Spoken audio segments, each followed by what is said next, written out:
النهارده فيديو انا متحمس ان انا اعمله كده. هو الحقيقه دردشه شويه عن حاجه انا لسه مشتريها قريب كده عشان استخدمها لصناعه المحتوى، والحقيقه تعتبر ابجريد لحاجه تانية كانت عندي بستخدمها كتير، لكن المره دي حاجه المفروض انها احسن بشويه، كويسين جدا يعني، وهتساعدني جدا في تصوير حاجات جايه. وهي تعتبر فعلا اداه بستخدمها في الفيديوهات اللي انا بوريها لك دي، يعني خاصه لو عايز اوريك منتج كده بزوايا سينمائيه لطيفه. فانا متوقع ان مع الابجريد ده المفروض ان انت تشوف يعني شويه حاجات شكلها احلى كمان في الشوتات بتاعه البي رول والكلام ده. فلو انت مهتم تعرف الحاجه الجديده دي ونجربها مع بعض كده لاول مره، فتابع معايا الفيديو ده كده، وما تنساش برضو تقول لي رايك في الكومنتات. يلا بينا. صباح الخير ومساء الفل على الكل، انا اندرو وديد. والحقيقه الحاجه اللي انا هكلمك عنها النهارده دي هي التيرن تيبل، او يعني السطح الصغير اللي بحط عليه اي منتج ويبتدي يلف، وابتدي اصور المنتج ده وهو بيلف كده، فتلاقي الشطات شكلها حلو جدا. وبيطلق عليها اسامي كتير، يعني في ناس بتقول عليها ليزي سوزان، ناس بتقول عليها التيرن تيبل، ناس بتقول عليها يعني التيرنينج تيبل، او يعني الحاجه اللي بتلف وخلاص. وللامانه اللي انا كنت بستخدمها يعني فتره طويله هي التيرن تيبل اللي انت شايفها دي. هي مش باينه قوي يعني عشان الخلفيه بيضه وهي لونها ابيض برضو، بس انت يعني متخيل حجمها عامل ازاي وشكلها ايه. وهي الناحيه الثانيه برضو بتنتهي بيو اس بي بيتوصل في الكهرباء، برضو لونه ابيض كده معلش، لكن هو يو اس بي عادي جدا ما فيهوش حاجه. والحقيقه انا كنت بعاني مع التيرن تيبل دي، هي ما كانتش حاجه تعتبر عاليه او غاليه او اي حاجه، لكن هي ما كانتش بتشيل اوزان خالص. لما كنت احط عليها لابتوب كده بس كنت تلاقي يعني بتعافر علشان تلف، ويمكن ما تلفش ولازم اديها زقه كده كل شويه. هي طبعا بتلف بالكهرباء، والموديلات اللي هتكلم عنها كلها بتلف بالكهرباء سواء دي او الجديده، لكن على فكره في موديلات منها انت بتلفها بايدك كده عشان لو انت عايز حاجه يعني في الاول كده شويه من غير ما تكون مكلفه. برضه القديمه دي زي ما انت شايف كنت توصلها بس في الكهرباء، والزرار ده كده انت تزقه يمين فتلف في اتجاه معين، او في النص تبقى واقفه، او شمال تلف بقى في الاتجاه الثاني. وزي ما قلت لك مشكلتها الاساسيه بالنسبه لي ان هي ما كانتش بتشيل اوزان خالص، يعني بالكتير لو كانت حاجه كده 2 3 كيلو خلاص كده نبتدي بقى نهكع. وده اللي خلاني بقى احول للتيرن تيبل الجديده اللي هوريها لك دلوقتي دي.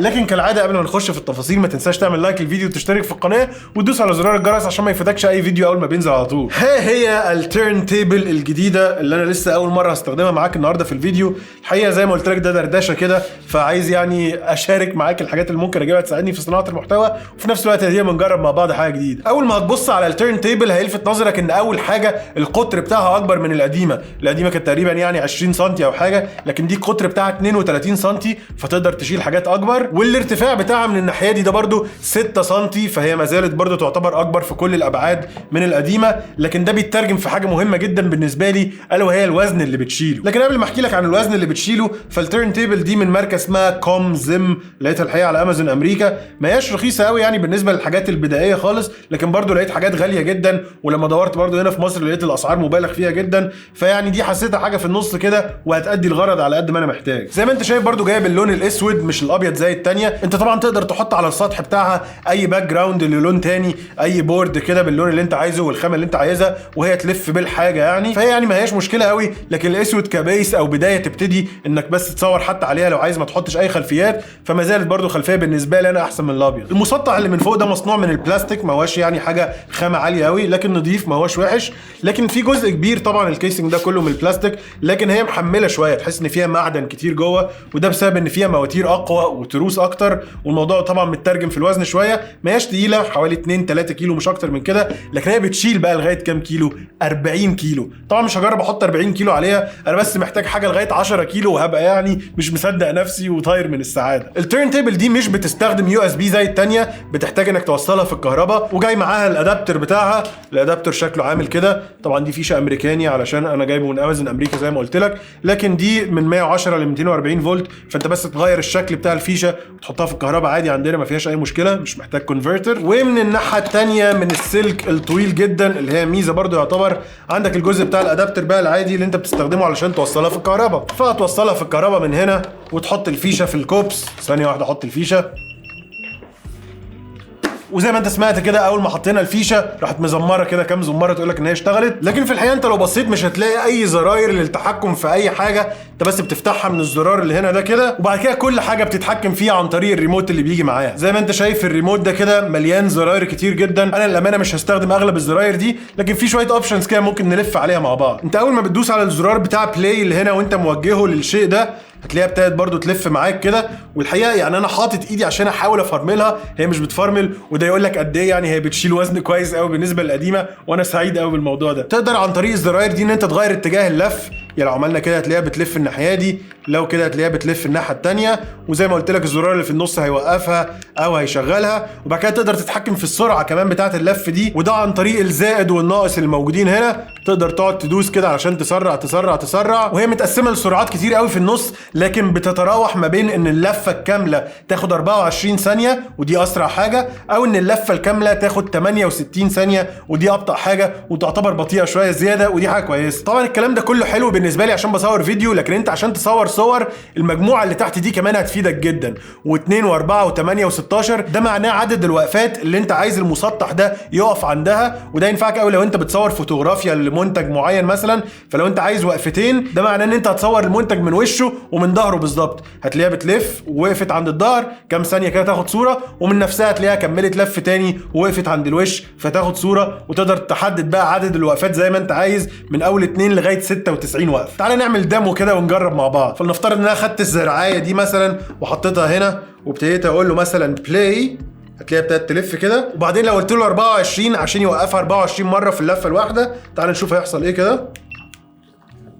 بص تاخد صوره، تاخد صوره ثانيه، يعني كانك بتاخد صوره لكل زاويه في المنتج بتاعك. ودي حاجه بصراحه انا شايفها فكره عمليه جدا لو انت بتصور فوتوغرافي. ولو دوست على الزرار ده هترجع تلف بشكل مستمر زي ما انت شايف كده دلوقتي. والزرار التاني الناحيه دي اللي بيرجعك تاني للجزء المقطع اللي هنا لو انت عايز تقف كل شويه، لكن انا في حالتي الشخصيه اعتقد هستخدم المستمر ده طول الوقت. تعال بقى نجرب نحط منتج اتقل من اللي كنت بعاني في تصويرهم مع التيرن تيبل القديمه، وهو اللابتوب اللي كنت بستخدمه قبل كده، وهو الايسوس زن بوك برو دو. الحقيقه هو لابتوب عظيم وقوي جدا، لكن هو تقيل جدا. يعني اللابتوب ده داهيه كده ان انت تحطه علشان تصوره. فتعال نشوف كده الموضوع هيبقى ماشي عامل ازاي. زي ما انت شايف حطينا اللابتوب على التيرن تيبل كده، تعال نجرب. مفيش اي مشكله خالص. الله، بس هي سريعه قوي. تعال نبطأ كده. ده ابطأ حاجه كده، لطيف جدا. شايف الشوت السينمائي الجميل؟ طب تعالى نهزر كده ونجرب نحط اوزان اكتر على اللابتوب ده ونشوف الدنيا عامله ازاي. يعني دلوقتي دول عدستين تقال فوق اللابتوب، ربنا يستر وما يقعوش عشان دول هتبقى كارثه لو وقعوا. بس تعالى نشوف كده، مفيش اي مشكله خالص. نسرع شويه ولا الهوا. انا سعيد جدا وكده اسرع حاجه، مفيش اي مشاكل خالص. نرجع العدسات تاني بقى. يعني الحقيقه سعيد بالتجربه ومتحمس اجربها في فيديوهات اكتر جايه كمان. بس لو جينا نتكلم في العيوب ففي عيبين واضحين يعني ظهروا قدامي معايا، هم اللي مضايقني شويه، لكن بصراحه سهل التغاضي عنهم. اول عيب انه انا بتحكم في السرعه، مفيش اي حاجه تقول لي انت فين، فاهم؟ يعني انا دلوقتي اقعد ازود ازود ازود لغايه ما اوصل للاخر وكده، يعني خلاص عرفت ان انا في اسرع حاجه، او اقلل لغايه ما اوصل للاخر واعرف ان انا كده في اقل حاجه. لكن كان نفسي في حاجه تقول لي انا عند رقم كام مثلا، اي شاشه صغيره كده في الجنب تقول لي مثلا انت في ليفل كذا، 2 4 8 10. انا حتى ما اعرفش هم كام درجه. العيب الثاني هو يعني ممكن يفرق جدا مع ناس معينه، انا شخصيا مش هيفرق معايا قوي، هو ان الشيء ده مزعج شويه. يعني لو انت بتصور حاجه بتلف ومحتاج الصوت وانت بتصور الفيديو، ساعتها هتقابل مشكله في الموضوع ده. يعني انا عشان غالبا باخد الصوره بس من الشوتات دي واحط اي صوت بقى فوقيها، سواء موسيقى او بتكلم او اي حاجه، فما عنديش مشكله قوي. لكن لو انت عايز الصوت، لا الصوت عالي شويه. تعالى اسمعك كده. انت كمان لازم تبقى موجه الريموت على فكره ناحيه الزرار كده لسبب ما. انت سامع؟ يعني في الاغلب انت سمعت الصوت زي ما انا سامعه كده، لكن غير كده بصراحه انا شايف ان ما فيهاش اي مشاكل وعمليه جدا، والمفروض تنفعني جدا في الفيديوهات الجايه. سعر التيرن تيبل دي برضو وقت ما اشتريتها حوالي $90. هسيب لك اللينك بتاعها تحت الفيديو على طول في الديسكربشن عشان لو عايز تبص عليها. ودي كانت كل حاجه حبيت ان انا اجربها معاك في التيرن تيبل الجديده اللي انا هستخدمها. لو عجبك الفيديو ده تنساش تعمل لايك للفيديو وتشترك في القناه. تنساش كمان تتابعني على انستجرام وتيك توك لفيديوهات قصيره لطيفه كده. ولو عندك سؤال في اي حاجه او افكار لفيديوهات حابب تشوفها اكتب لي في الكومنتس على طول وانا هقرا الكومنتات كلها. واشوفك في الفيديوهات الجايه. سلام.